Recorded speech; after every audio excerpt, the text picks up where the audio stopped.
Welcome to the Let's Get Entrepreneurial podcast, your go-to resource for navigating the world of entrepreneurship. In the ever-evolving landscape of entrepreneurship, ambiguity stands out as both a challenge and an opportunity. Join us today as we delve into the world of uncertainty, exploring how entrepreneurs can transform the unknown into a catalyst for innovation and success. The Let's Get Entrepreneurial podcast is your ultimate launchpad for igniting ideas and skyrocketing your entrepreneurial dreams. Tune in, buckle up, and let's unleash the entrepreneurial spirit within. Your two hosts will be Professor Gary Palin and serial entrepreneur Ryan Budden. Hello, Ryan. How are you doing today? I'm doing brilliantly. What about you, Professor Palin? Busy. We're through in the middle of the semester, and that always creates some hectic activity. There we go. I'm sure it's the fun part, getting to know the students, seeing who's excelling, seeing where you need to do more work. Yeah, definitely. And it's always interesting when the very motivated students start to really get into and start to come and ask more pointed questions. That's really the fun part of teaching. Ryan, today I want to talk about a topic of which I embed in all of my courses, which probably is much to the dismay of many of my students, but that is ambiguity in entrepreneurship. Yeah, absolutely. It's probably one of the biggest things people don't prepare for and expect if they're getting into entrepreneurship. And it is the day-to-day reality. For those that aren't familiar with the concept of ambiguity, it refers to the uncertainties, lack of clarity that entrepreneurs face with starting and running a business.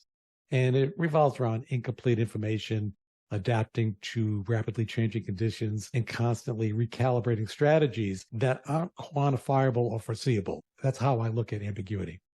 Yeah, not being certain. You don't know what's coming down the pipe next. And if you're not used to that type of environment, that can drive people batty.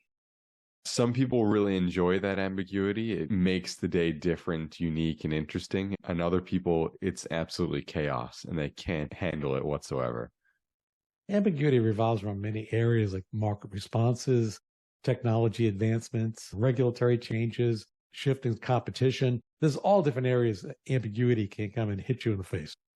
Absolutely. Even in your role as an early stage entrepreneur or an entrepreneur on a small team, the fact that your role changes constantly, you're not sure whether you're going to have your CEO hat on, your marketer hat on, your selling hat on, and how long that hat's going to be on until you have to quickly switch roles for whatever need is next.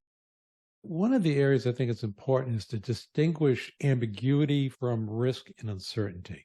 Ambiguity is, as I mentioned, a lack of clarity, where risk is known outcomes that you're dealing with quantifiable probabilities. Whether you face the known outcomes with quantifiable probabilities, it's a distinction from the lack of clarity. And then uncertainty is unknown outcomes with unquantifiable probabilities.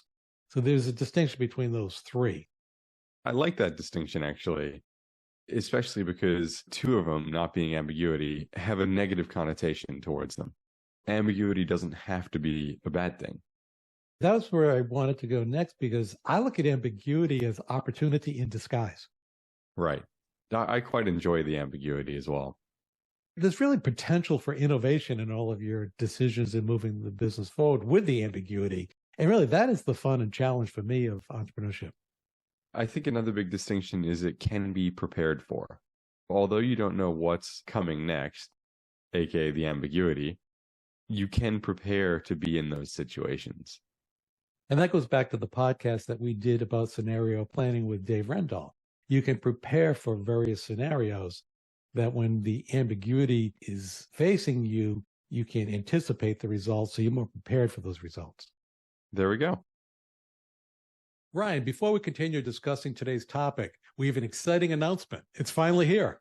That's right. The moment you've been waiting for. The official launch of the Janus Entrepreneurial Assessment, a revolutionary tool designed to unlock your true entrepreneurial potential.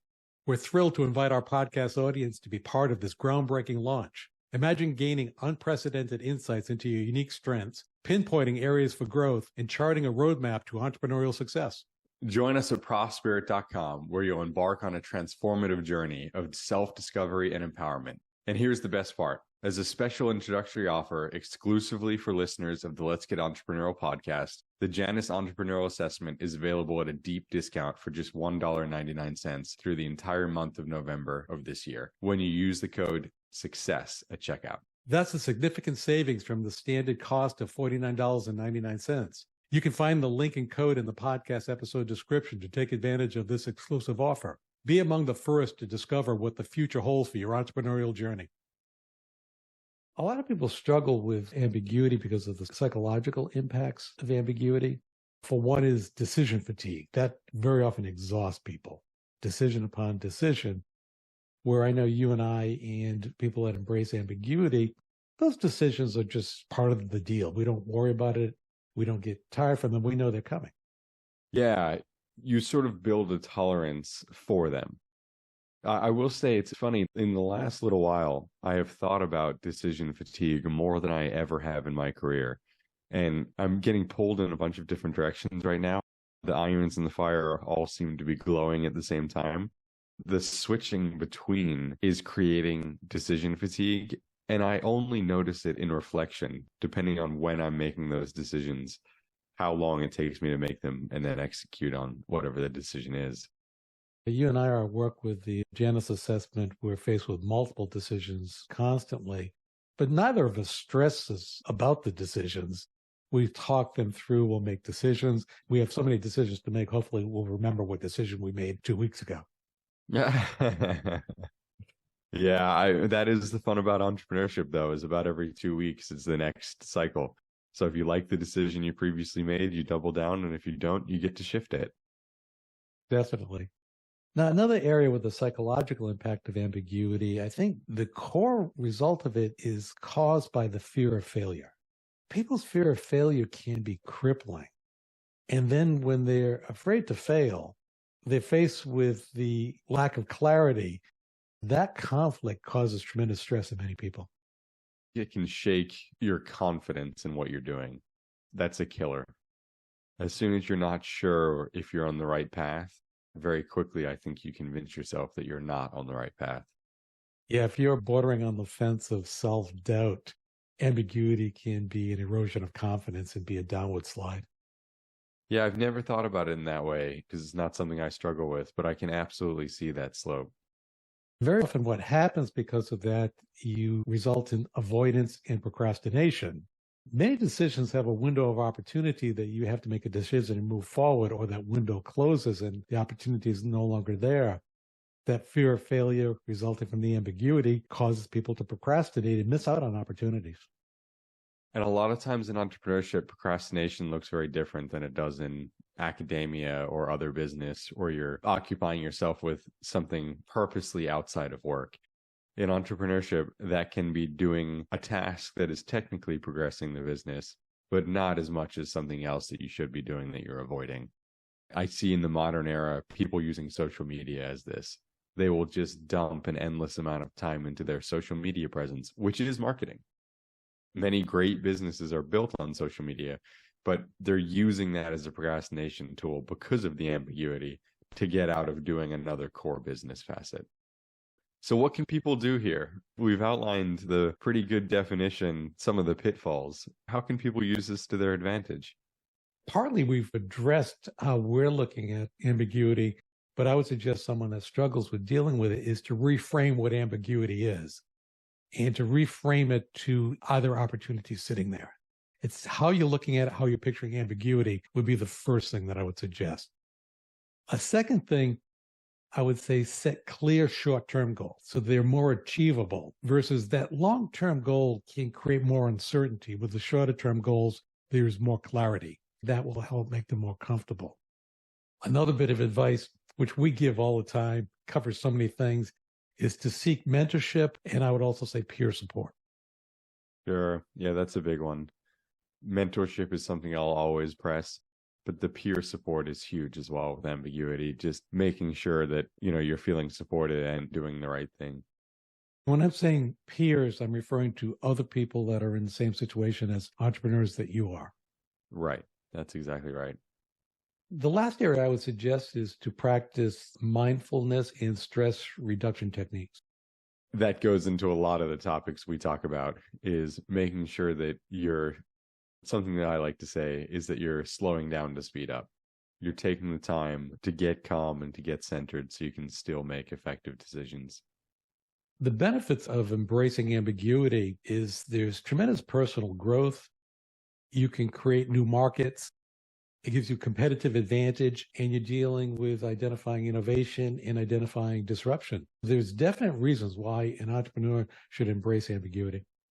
Absolutely. It's a chance for you to stand out. It's a chance for you to get ahead of your competition, not only other businesses, but also other individuals if you're doing entrepreneurship or in future career moves for you. The person that I think of as a great example of dealing with ambiguity, and we've used him for many examples, was Steve Jobs. Specifically, I'm thinking of when he moved into the world of music. There was ambiguity in the music industry because at that time they were grappling with privacy and digital distribution. Tremendous uncertainty and unclarity in the field.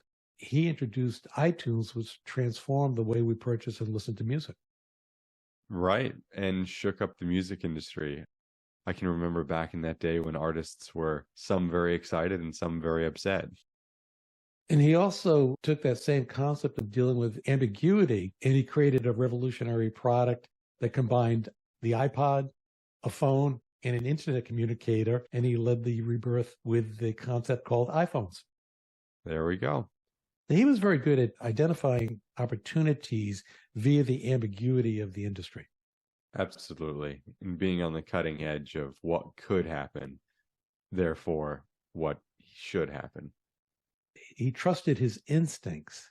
I always say a real true entrepreneur sees things not as they are, but as they will be. Yeah, I like that. That's the true visionary entrepreneur, right? Yes. And embracing ambiguity as that opportunity is really at the core of this issue. I like it a lot. We can all just strive to be a little nicer than apparently Steve Jobs was. I've talked to a couple of people that have worked directly with him, and they tell some interesting stories. Yeah. Relentless, but that's how he got where he was. So any final thoughts on someone dealing with ambiguity, and specifically someone that's uncomfortable with ambiguity? This is a piece of advice I've given at the end of a couple of our podcasts now. My biggest piece of advice on how to deal with it is throw yourself in, jump in the deep end. It's going to be uncomfortable for a little while, but it's definitely the fastest way to learn coping mechanisms, skills, what works, what doesn't work. And you can do that in really low risk environments around you. It doesn't have to be in your own business. It can be thinking through scenario planning is a great way of looking at ambiguity, what could happen, all the way to your personal life. Plan a date with nothing that's substantial in the date and then work through it. Yeah, and I would advise anyone who's feeling stressed when faced with ambiguity is to stop and look at the root cause of the stress. And understanding the root cause can be helpful. And remember that mistakes are learning opportunities. There we go. Let's get entrepreneurial. Let's get entrepreneurial. As we wrap up another episode of the Let's Get Entrepreneurial podcast, we extend our gratitude for your presence and attention. Your dedication to the entrepreneurial spirit fuels our passion for creating this podcast. Check out ProfSpirit.com to discover resources and courses designed specifically for innovators like you. Stay on the cutting edge by following us on Spotify, Apple Podcast, YouTube, and other platforms as it is released. Until then, keep the entrepreneurial flame burning.